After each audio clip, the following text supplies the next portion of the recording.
Okay, we're gonna do a read for general, overall read, general energies right now, okay?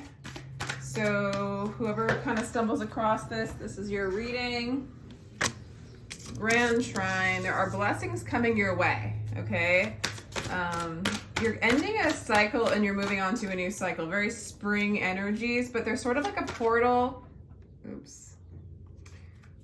There's a portal of like blessings. There's like a portal that is there for you, available for you to move into your destiny, your true north, so to speak. Ooh, with the Aries. So this is really signifying spring, Aries season. For some of you, you are an Aries. This is this beautiful energy of moving into your higher self, expanding in your destiny, the tree of life right here, moving into your higher self. This is for whoever is like really on the path to enlightenment, literally. Okay, and we're just gonna give messages for this archetype, okay? And then we have harmonious relationships. So for some of you, you're coming into harmony with yourself. You're moving into a divine relationship, or there's a divine relationship coming your way, or you're in one, or it's a soulmate card. It's harmony within and without, okay? So this is a really lovely reading. Okay, right now you might be experiencing loss with the Five of Pentacles. Now I am sober and there's only the hangover in memory of love. So for some of you, you feel like you've lost a love, okay? And if that's what's going on right now, or you're experiencing a loss of something that you love, you are gonna actually, I feel like there's a spirit saying rest in this, because it's actually a blessing in your destiny to move you into your truth. Like what you have lost is such a small aspect of what you are. And there's so much more to gain as you kind of let go of the things of the world and move into the things of the I am, of what you are, your destiny and your true blessing. So what's crossing this is your destiny. Again, destiny wants to come in. So there's a lot of like, this is just a deck that I'm like trying to create, but I'm using just the quotes and then what they mean. This is the Chariot. And then like later on, I'll put some art on them, but I'm experimenting to see if I like the vibes. Anyway, with the destiny crossing, abandonment, it's like you're abandoning the world. You're abandoning one thing, almost like an illusion of loss. Yes, you feel the pain of it, but then as you release it, as you let go, you're following your heart. Your heart knows the way. Run in that direction. So you're running in the motion of your heart. And in order to run in the motion of your heart, you do have to let go of things that aren't in alignment with your truth. Okay? So there's that loss involved. And that's Taurus energy. There's double Mars energy here. So there's a strong energy of holding on, to maybe a feeling of abandonment, a wound of abandonment, having a hard time letting it go, releasing it, but allowing yourself to do it nonetheless, because you got Cancer fighting Taurus here, which is funny because they're very compatible actually, because they like to hold on to things. But in these archetypes with Mars backing them up, Cancer's going to follow their heart, whereas like, you know, Mars with Taurus is just going to hold on to material things, luxury things, right? So we're fighting each other to let go of the things that aren't in alignment with your true path, with who you really are, okay? All right, so we have reflection, Two of Wands. When will you begin that long journey into yourself? Okay, so Spirit's really calling you right now, okay? Subconsciously, whether you know it or not, your higher self is calling you to let go of those things, let go of the Five of Pentacles. Let go of the abandonment wound. Let go of the things in which have hurt you, that you're holding on to, that feels like a loss by you letting them go. And or you might have already just lost them and letting go and grieving it, right? It's saying, when are you going to let go and move into your true self? When will you begin that long journey inside of yourself? Okay, reflection. So it's kind of this time where you see your option. You kind of know the way. Like even your subconscious is being revealed to you in a sense where you're waiting to get that prompting, but you also know what that prompting is, which is to move into your divinity, okay? In the past, though, you have been alone in your past, okay? So if you have lost something, you have been learning to be secure within yourself. Because you're doing really well on your own. You have been doing really well on your own. You do not feel lonely. The entire universe is inside of you. So you have been in receptive mode, believe it or not. So this might be like, because these cards are so powerful that you've already been on this path. And the Five of Pentacles are like the final, it's almost like the final release. Not that there's ever a final release, but it's a huge release that's going to bring you into your destiny and your blessing, okay? Ooh, some of you guys are really going through some kind of loss, okay, and grief. Okay, so I feel like for some of you, you're hanging on to grief, but your destiny awaits you, which is beyond those thought forms, those patterns, those stories. What hurts you blesses you. Darkness is your candle, okay? And there is blessing in the portal of this darkness, okay? So it's accepting the pain. It's asking you, your spirit, your higher self is asking you to accept the loss, accept the abandonment, accept the grief as a part of you to make yourself whole, and so you can move into your destiny, okay? Because in the near future, you're going to move more into, you know, it's interesting. In the Pentacles, in the money realm, I feel like you're doing better.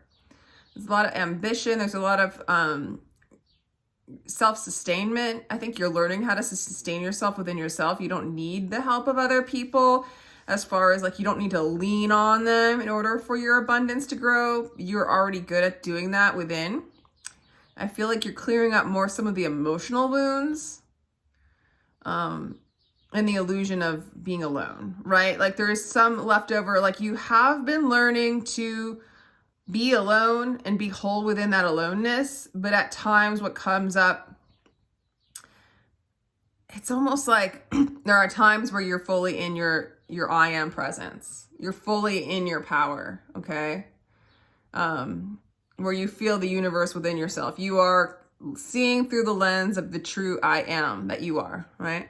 And then there's moments in your day where you get disillusioned, where the grief comes back up, for the old self losses have come back up because you had to have that kind of old intense stuff come up in order for you to even get to this place of the Nine of Pentacles in the past.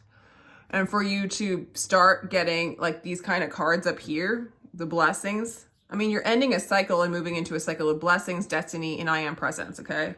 There's money ahead of you. You're moving into more ambition. This says, very little grows on jagged rock. Be ground, be crumbled. So, I love my writing here. So wildflowers will come up where you are. And this is what this is telling me from the lessons you've learned is through your humility and letting go of your guard and becoming soft, becoming fluid, as the true I am is the fluidity, right? The unbreakable. You are able, you're fertile soil for more and more flowers to grow, for more abundance. So from this loss, from this Five of Cups, Five of Pentacles, it's broken you to a place of fertile soil. It's made you fluid. It's made you mutable, to follow what you are, to be what you are. Okay. And what you are is the sun, pure truth. Why ever talk of miracles when you are destined to become infinite love? Again, destiny comes up like the third time, destiny. So your destiny is to become infinite love, to be the I am that you are. And there's so much pentacles coming. There's so much beautiful stability in that fluidity and in that truth and in that happiness, okay? You might be surrounded by overthinking people, and or when you look to the external, you might be overthinking with the Page of Swords. There might be somebody who's just, let's see, sell your cleverness and buy bewilderment. Cleverness is mere opinion. Bewilderment brings intuitive knowledge. So it's like Embrace the unknown, okay? And don't be fooled by overthinking. You know, I feel like the external is literally your experience when you view the world through, okay. You're afraid the inner conflict's going to come back up. You're, in a sense. In each moment the fire rages, it will burn away 100 veils and carry you 1,000 steps towards your goal. So really you're hoping to like relieve all the inner conflict, okay? It's interesting. You might have an overthinker in your external. And if you see that, that's an aspect of you. So there's still like a bit of like getting stuck in the mind, getting stuck in detail, trying to be clever, being over opinionated, which is opposing your truth. Okay. So I almost want to clarify that one. Let me do a final out. Actually, let's clarify the overthinker, please. Clarify the Page of Swords, please. Like you might be getting an offer from someone, but that someone's just sort of still in their mind, okay? Yeah, it's a lover. That's hilarious. So yeah, for some of you, you have a lover. They might be an air sign with the Page of Swords. They might be somebody who overthinks, or when they come around, they cause you to overthink, okay? Union. The minute I heard my first love story, I started looking for you, not knowing how blind that was. Lovers don't finally meet somewhere. They're in each other all along. And it's sort of like, yeah, the illusion of this person, maybe some of you a counterpart twin flame kind of energy. This person has always been in you. You're always whole and complete. And I feel like you've been learning that, but when they come around, it puts you back into the thinking realm and it throws off the harmony that is within you. And then when it throws off the harmony within you, it causes more of this critical, opinionated, lower thinking, lower, you know, just entangled thinking. But I feel like you're asking for that to be done. I think you're aware of that. So there is this kind of energy of, you know, a union coming in. Yeah. Material harmony. Life is in balance of holding on and letting go. Perfect. So you do need to move, and I think you're going to move into this lovely place of harmony, of like, you know, holding on and letting go, like in this perfect way, holding on to, you know, taking in things and then letting them go, like letting it flow, you know, smoothly flow in and out. And that's going to help you with this kind of getting into this mode, of Aries, of the I am presence and moving into your destiny, is like getting into the divine flow, the divine rhythm. Close your eyes and fall in love and stay there. That's like the advice from Spirit with the Three of Wands. Revolutionary. Shine like the whole universe is yours. The star. Yeah. You're moving into your vitality, your vital energy. You're receiving from the Spirit. You're releasing things that don't serve. For some of you, you're feeling like this is pretty overwhelming, but this is a portal to your destiny, to your light, to your truth. This is teaching you balance. And it's starting to manifest in the material with the Queen of Pentacles. You've seen it in the past with the Nine of Pentacles. And I feel like you see yourself as happy. You see yourself as the truth. So yeah, that's a pretty awesome read. Let me know what you think, because this is a different kind of read for me. But I'm like really enjoying these like messages on these cards. So let me know what you think. Thank you. Take care.